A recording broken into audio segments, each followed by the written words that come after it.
లేవియ కాండము 10వ అధ్యాయము. అహరోను కుమారులైన నాదాబు, అబీహులు తమ తమ ధూపార్తులను తీసుకొని వాటిలో నిప్పులుంచి వాటి మీద ధూపద్రవ్యము వేసి, యెహోవా తమకు ఆజ్ఞాపింపని వేరొక అగ్నిని ఆయన సన్నిధికి తేగా, యెహోవా సన్నిధి నుండి అగ్ని బయలుదేరి వారిని కాల్చివేసెను. వారు యెహోవా సన్నిధిని మృతి పొందిరి. అప్పుడు మోషే అహరోనుతో ఇట్లనెను, ఇది యెహోవా చెప్పిన మాట. నా యొద్ద నుండి వారియందు నేను నన్ను పరిశుద్ధపరచుకొందును, ప్రజలందరి ఎదుట నన్ను మహిమపరచుకొందును.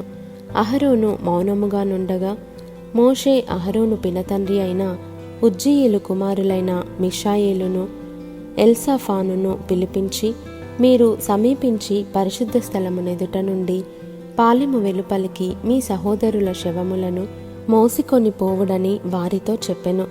మోషే చెప్పినట్లు వారు సమీపించి చొక్కాయిలను తీయకయే పాలెము వెలుపలికి వారిని మోసుకొని పోయిరి.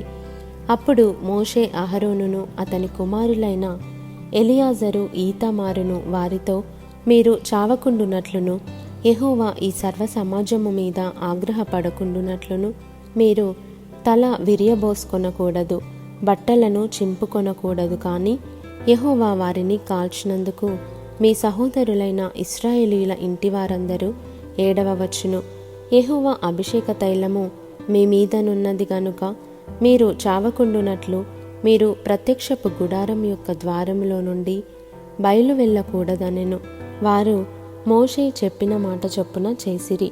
మరియు యెహోవా అహరోనుతో ఇట్లనెను, మీరు ప్రత్యక్షపు గుడారములోనికి వచ్చినప్పుడు మీరు చావకుండునట్లు నీవును నీ కుమారులను ద్రాక్షరసమునే గాని మద్యమునే గాని త్రాగకూడదు.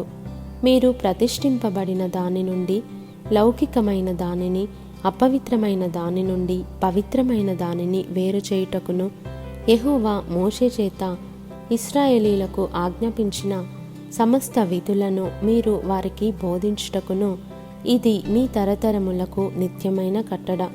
అప్పుడు మోషే అహరోనుతోనూ మిగిలిన అతని కుమారులైన ఎలియాజరు, ఈతామారులతోనూ ఇట్లనెను, మీరు యెహోవా హోమద్రవ్యములలో మిగిలిన నైవేద్యమును తీసుకొని అది పొంగకుండా బలిపీఠము దగ్గర తినుడి. అది అతి పరిశుద్ధము. యెహోవా హోమద్రవ్యములో నుండి అది నీకును నీ కుమారులకును నియమింపబడిన వంతు. కావున మీరు పరిశుద్ధ స్థలములో దానిని తినవలెను. నేను అట్టి ఆజ్ఞను పొందితిని. మరియు అల్లాడించు బోరను, ప్రతిష్ఠితమైన జబ్బను మీరు అనగా నీవును నీతో పాటు నీ కుమారులను నీ కుమార్తెలను పవిత్ర స్థలములో తినవలెను. ఏలయనగా అవి ఇశ్రాయేలీయులు అర్పించు సమాధాన బలులలో నుండి నీకును నీ కుమారులకును నియమింపబడిన వంతులు.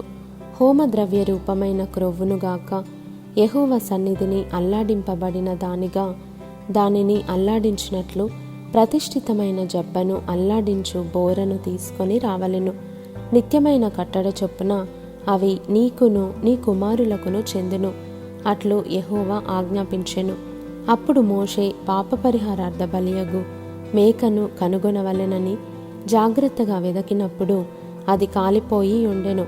అతడు అహరోను కుమారులలో మిగిలిన ఎలియాజరు, ఈతామారును వారి మీద ఆగ్రహపడి, మీరు పరిశుద్ధ స్థలములో ఆ పాప పరిహారార్థ బలి పశువును ఏల తినలేదు, అది అతి పరిశుద్ధము గదా. సమాజము యొక్క దోష శిక్షను భరించి యెహోవా సన్నిధిని వారి నిమిత్తము ప్రాయశ్చిత్తము చేయుటకై ఆయన దానిని మీకిచ్చెను గదా. ఇదిగో దాని రక్తమును పరిశుద్ధ స్థలములోనికి తేవలెను గదా. నేను ఆజ్ఞాపించినట్లు నిశ్చయముగా పరిశుద్ధ స్థలములో దానిని తినవలెనని చెప్పెను. అందుకు అహరోను మోషేతో, ఇదిగో నేడు పాప పరిహారార్థ బలి పశువును, దహన బలి ద్రవ్యమును యెహోవా సన్నిధికి వారు తేగా ఇట్టి ఆపదలు నాకు సంభవించెను. నేను పాప పరిహారార్థమైన బలిద్రవ్యమును నేడు తినిన ఎడల అది యెహోవా దృష్టికి మంచిదగునా అనెను. మోషే ఆ మాట విని ఒప్పుకొనెను.